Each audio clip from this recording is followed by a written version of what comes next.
So today I'm spilling it all out. No egg, no worries. If you ever struggle to getting a crunchy, milky, buttery chinchin that lasts long, stays fresh and still stays crunchy, then this video is just what you need to watch till the end so you don't miss any important aspect. Start by adding in 2/3 cup of powdered milk into a bowl, and that I will also add 1 cup of water. Give this a very good mix till the milk and the water is properly combined. Then I'll set that aside.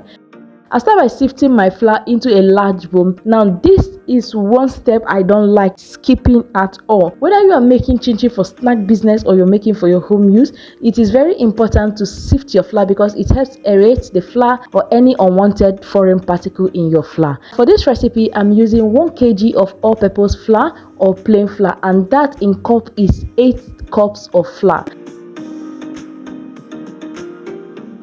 To that, I'll add in 80 grams of milk powdered flavor, 1 cup of sugar, 2 teaspoons of baking powder and 1 teaspoon of salt. The 80 grams of milk powdered flavor, it's also equivalent to 1 sachet of milk powdered flavor. That is if you are buying from the local market. So give this a very good mix until all the dry ingredients is properly combined. Now if you love making snack for business or for your family and friends, this channel is just where you need to be. I have a lot of recipes revealing secrets ranging from egg roll, fish roll, a lot of African and Nigerian snack and recipes that will make you a lot of money as a baker, a stay-at-home mom, or someone who loves baking and making snacks for themselves and their family. So feel free to explore the channel, check out other amazing recipes and videos I have here on this channel. So feel free to check the description box for the links to this video, and don't forget to click on the subscribe button, and very important, click on all notifications so you don't miss out any important new recipes and video updates from this kitchen,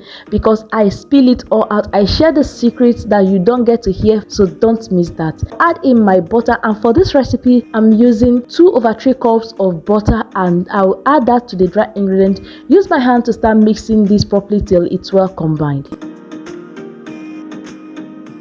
Once the butter and the dry ingredient is properly combined and is well mixed like this, I will go ahead now and start adding in the milk we mixed earlier on. So we are transitioning from Today with Dora to Today with Dora Kitchen, and my goal remains the same: to help you turn your love for cooking and baking into something amazing, beautiful and worthwhile. Thank you for sticking with me through every recipe, and I can't wait to show you what's cooking next. And if you're yet to subscribe, this is the perfect time to click the subscribe button and turn on the bell notification to all so you don't miss what's coming next on this channel. And once I've added all of the milk, I'll mix that in properly.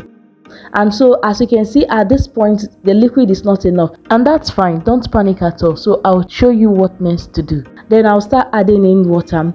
I'll be adding the water a little at a time until I get my desired dough consistency. Now for chinchin, you don't want your dough to be too hard or too soft. I'll be sharing with you the texture you should get for this recipe, and so please ensure to pay attention to the texture of the dough by the time we are done mixing. For the amount of water, I used 1/2 cup of water.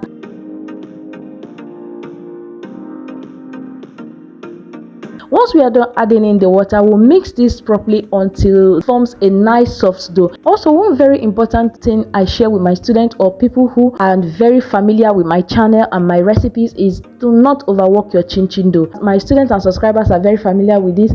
Please do not overwork your chinchin dough.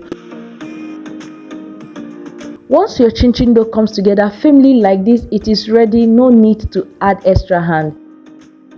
I'll go ahead and cover the dough and allow the dough to rest for a few minutes. So after about a few minutes, the dough has rested, and this is what it looks like. This is what the texture of the chinchin dough looks like now. You see how soft it is, and it's perfect. Now note the amount of liquid we use for this recipe, so do not be tempted to add more than that or use too much.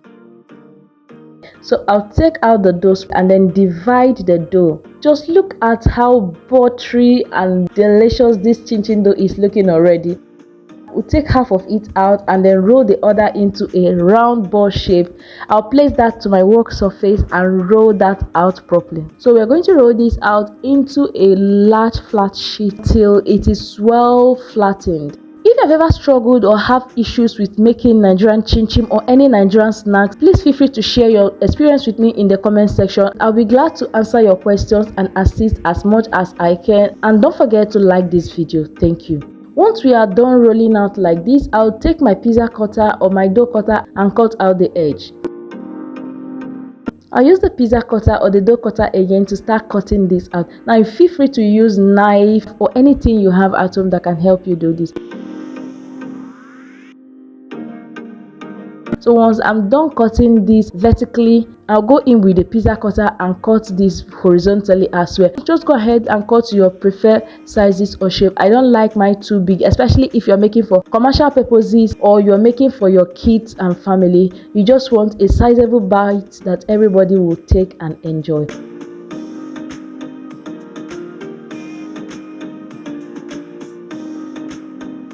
And this is what our chinchin dough is looking like. It is yummy, buttery, and really tempting, ready for frying.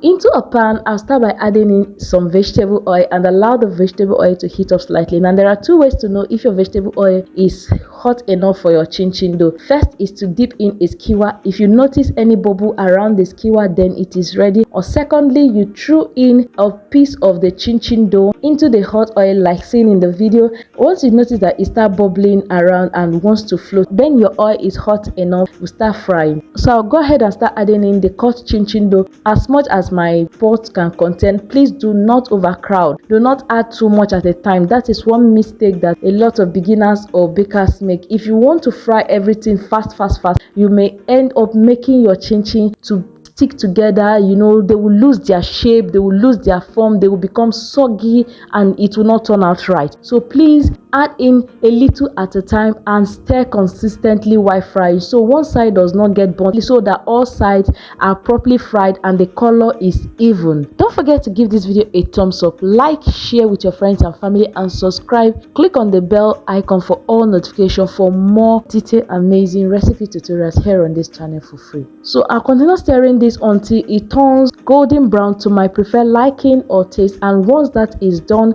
I've prepared a basket with some paper towel. I'll start taking that out. Spread the chinchin and allow it to cool off completely before storing into an airtight container or before packaging. This is very important to help extend the shelf life of your chinchin significantly and make it stay fresh and longer without losing its crunchiness or getting soggy or oily in the process. And then store in an airtight container. Very important. I'll be dropping the link to my egg roll recipe, other amazing recipes here on this channel, and if you have struggled with baking without an oven, I have a video for that here on this channel, so feel free to check the link in the description box and explore. Thank you.